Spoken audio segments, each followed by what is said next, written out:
Škoda Yeti spada v segment avtomobilov, ki nam v uredništvu niso najbolj pri srcu. Verjetno bo enako za Dusterja povedal tudi Matej.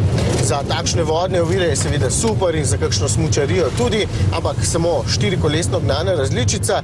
Večina ljudi pa takšnih vozil vseeno ne potrebuje, jih pa kupuje. Večja oddaljenost od tal pa pomeni, da je avtomobil bolj okoren in slabše vodljiv, če ga primerjam recimo z Golfom, ki je enako dolg. Pa še več goriva porabi. In večina pri takšnih križancih itak izbere samo sprednji pogon, ker štirikolesnega ne potrebuje, čeprav pri Škodi imajo odstotek prodanih štirikolesno gnanih različic kar visok. Praktično polovica kupcev se odloči za takšnega Yetija. Med ostalimi pa dvomim, da vas je toliko s težavami v kolenih ali pa hrbtu, da nujno potrebujete višji avtomobil. Brez težav.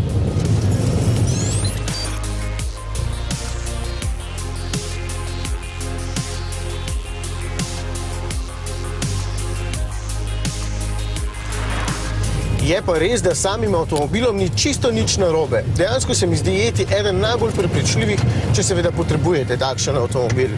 Po tejle prenovi mi je postal tudi lepši, pa mi prej ni bil, ker se mi je zdel preveč pomehkužen.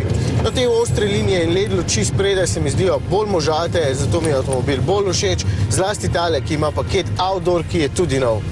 Za pustolovce pa je. Ja, do danes očitno že spadava mednje.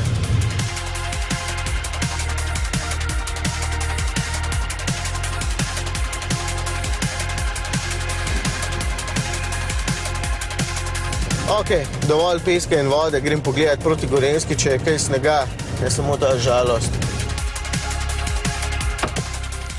Znotraj sprememb ni kaj dosti. Zadnja klop je vzdolžno pomična, tako da lahko enostavno 405-litrski prtljažnik povečamo, za dobrih 100 litrov lahko.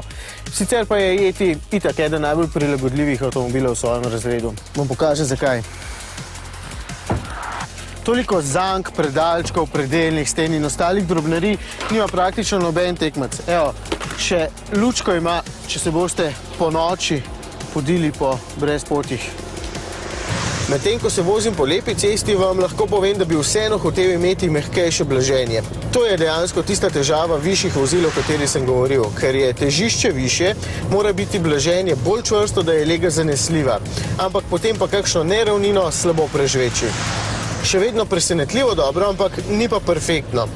Je pa vsaj krmilni mehanizem zelo dober in nasploh ne boste imeli nikakršnih pomislekov, tudi v kretanju takšen Yeti povsem dovolj.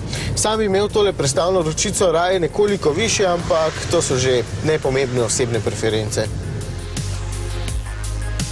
Ponudba motorjev je široka in obenem okrnjena. Če hočete imeti štirikolesni pogon, je poleg dizla na voljo samo en bencinski motor in sicer 1,8-litrski TSI, ostali bencinarji pa so na voljo pri sprednjem pogonu.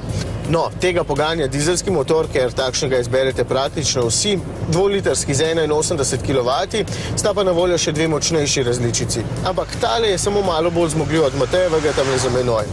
Dokaj tih je in čisto dovolj zmogljiv, varčen pa ne najbolj. Porabi dobrih 7 litrov. Upam, da bo kaj snega še na cesti, da vam povem, kako dober je dejansko pogon. V osnovi sprednji, potem pa se po potrebi preko Haldex sklopke prenese še na zadnji par koles.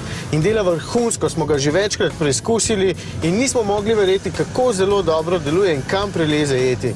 Pa še ta funkcija off-road mi je všeč, potem sistem sam skrbi, da je hitrost pri spuščanju po klancu navzdol zelo majhna. Za gor pa podobno bo sistem sam skrbel, da sklopka ne bo preveč trpela, ker se vrtljaji ne bodo dvignili nad določeno točko.